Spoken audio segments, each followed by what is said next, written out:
Hello, church. I hope that you're all doing well, that you're staying healthy and taking care of yourself physically, emotionally, mentally, and spiritually. It's been a crazy couple of weeks as we all adjust to a new normal. I can assure you that the leaders here at church are working hard and long hours to try to keep you connected to one another and to aid you with your spiritual well-being during this adjusted way of life. I'll point out a few news items, but first, before I go into the week's sermon. First, you should have received information regarding virtual worship in small groups. We have several options for you to choose from. We strongly encourage you to join at least one. You can join by video or by phone, and if you're having trouble connecting or getting the technology to cooperate, please let us know so we can help you with that too. Second, a reminder to let us know that if there is something we can do to help you during this time, let us know. We may not be able to do everything, but we might be able to connect you to the people who can help. So stay in touch, at least virtually. Lastly, we are sending you resources every week as optional helps for prayer, for reading scripture, for worship, for your spiritual health, and for your kids. Please consider taking advantage of these resources. And if there's anything or something else that you'd like to see listed or recommend that we might have missed, please do let us know. So with the announcements out of the way, I'd like to spend the rest of my video today talking about Jubilee and Sabbath. I've been thinking recently, and I know some of you have as well, that this period of time might be the closest we come to a year of Jubilee. I know it sounds weird to talk about a pandemic and use the celebratory language of Jubilee, but I think there's something here. I'd like to read to you from Leviticus 25, just verses 8 through 12. You shall count off 7 weeks of years, 7 times 7 years.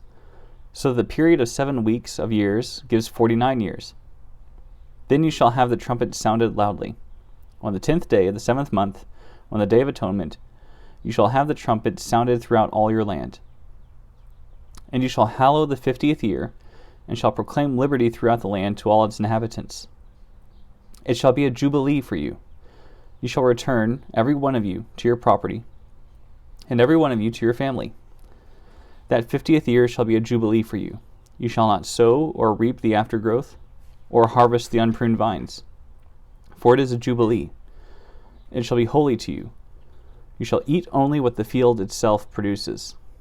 And in the year of jubilee, you shall return every one of you to your property. You can, and I recommend that you read the whole chapter on your own. But for now, I'll point out that these verses introduce a practice known as the Year of Jubilee. Every 50 years, Israel as a nation was to practice a Sabbath that lasted a whole year. The details involved to organize such an event are absolutely overwhelming, which is why I didn't read the whole chapter in this video. But in a nutshell, this meant that Israel, the whole nation, would take a year off from work, cancel outstanding debts, and return land to its original owners. These expectations for the Year of Jubilee are not arbitrary. And while I do not hold us to an expectation of the same practices, I do believe that the reasons motivating the Year of Jubilee are particularly timely. There are two basic spheres of action that the Year of Jubilee directly affected: land and people. In terms of both, verses 23 and 24 of the same chapter say this: The land shall not be sold in perpetuity, for the land is mine. With me you are but aliens and tenants. Throughout the land that you hold, you shall provide for the redemption of the land.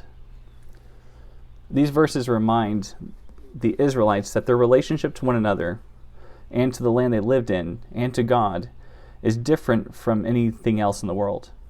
As residents and guests, the Year of Jubilee served as a reminder that we are God's people, living in God's creation.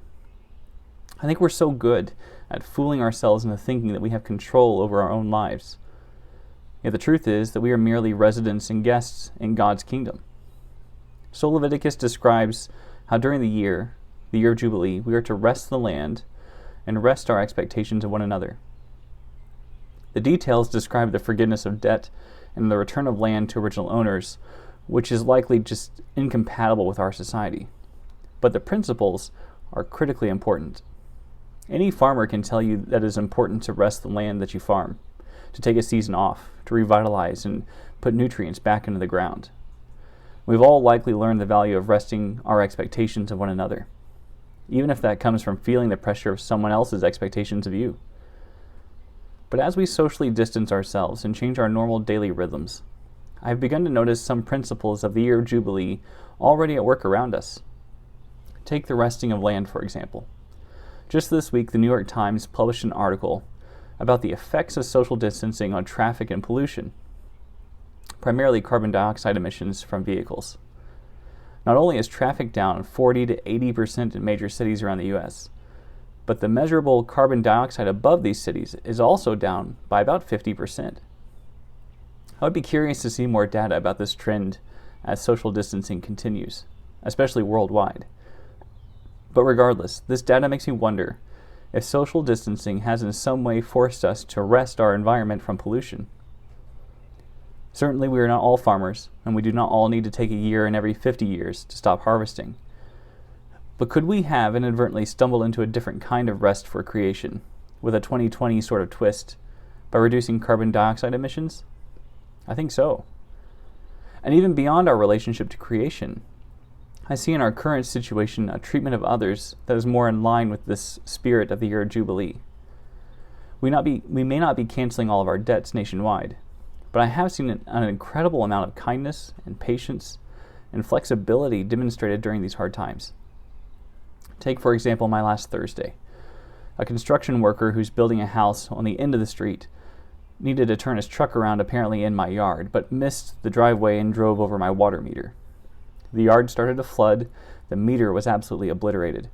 So we exchanged some contact info, and I called the water company to have the meter repaired. When I explained the situation to the work crew, they insisted that they would pay for the cost of the repair, so that the gentleman who caused the damage would not be held responsible. And that one act of kindness, which incidentally was in a way a debt forgiveness, I saw the spirit of the Year of Jubilee between two strangers who will never meet. And even beyond my own yard, I hear of employers being flexible with employees who now also homeschool, and mortgage companies postponing payments, professional athletes paying salaries, and so many others that demonstrate this spirit of Jubilee. I am not blind to the circumstances, and I am acutely aware of the suffering that has caused this disruption in our way of life. And I know that a decrease in traffic and pollution is a sign of a decrease in economics as well. And I know that for every story of good treatment of neighbors, there are stories of hoarding and anger and resentment going around just in the same quantities. I'm not naive enough to think things are necessarily better the way they are now. I'm not saying that. But I do think that we have found ourselves in a worldwide storm of suffering, anxiety, panic, and illness and uncertainty. But in the eye of that storm, there is this spirit of Jubilee urging us to think about and change our relationship with our environment, with one another, and with God. History is ripe with worldwide devastating events. And in those moments, people often respond at their best, pulling together to support, encourage, and uplift one another. I have seen ways that we are already doing similar, and I hope we will rise to the occasion.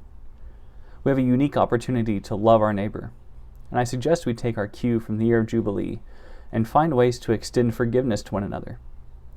If not in the canceling of debts, then perhaps in over-tipping, in resisting the urge to hoard goods, and placing teddy bears in windows for kids who go on a bear hunt, and FaceTiming friends you've lost touch with, and patience with delayed email replies, and the taking time away from work to answer math questions from your children, and in so many other creative ways. Find the opportunity to celebrate Jubilee in your treatment of one another. And we also have a unique opportunity to rest the land by driving less, by taking walks, cleaning up the trash we find on our walks, tending to our gardens or starting a new one, and simply finding time to be in nature, to remember that this is God's creation, and we are but residents and guests. We won't solve all the environmental problems we have accumulated over the years, but we can take the time in this spirit of Jubilee to be more aware of our environment and to relate with God's creation in healthier ways. And finally, I'd like to mention that the Year of Jubilee was designed to be the Sabbath of all Sabbaths. More accurately, God expected Israel to celebrate the Sabbath weekly, every 7 years, and every 50 years. The Year of Jubilee was to be a special year-long Sabbath. So it is absolutely imperative that as I recognize elements of Jubilee in the eye of this COVID-19 storm, that I remind all of us, especially myself, to take time for Sabbath. It's important that we prioritize rest for ourselves. We take the time to take care of ourselves. Many of you feel an increase in pressure from work and newfound roles as homeschoolers, or even a financial pressure. Many of us have found ourselves not sticking to our normal routines, and as a result, we're working far later into the night, and we're not setting boundaries that are helpful and healthy for us. Sabbath was a gift from God, intended to remind us that we are more than the sum of our efforts, and we are not defined by what we accomplish. Rather, we are a child of God, and we are loved regardless of the sum of our efforts and regardless of our accomplishments. So schedule for yourself some time to remember these things, to do something you enjoy, and to spend time as a human being rather than a human doing. Be intentional about your Sabbath practices during these times. Make sure to take care of yourself and to take time to remember that life is a gift and not a burden. So with that, I'll go ahead and sign off. I hope that you can find a way to find Jubilee around you, or to bring some Jubilee into the life of those around you. And I continue to pray for your health and your well-being in these times. May the Lord bless you and keep you, and make his face to shine upon you.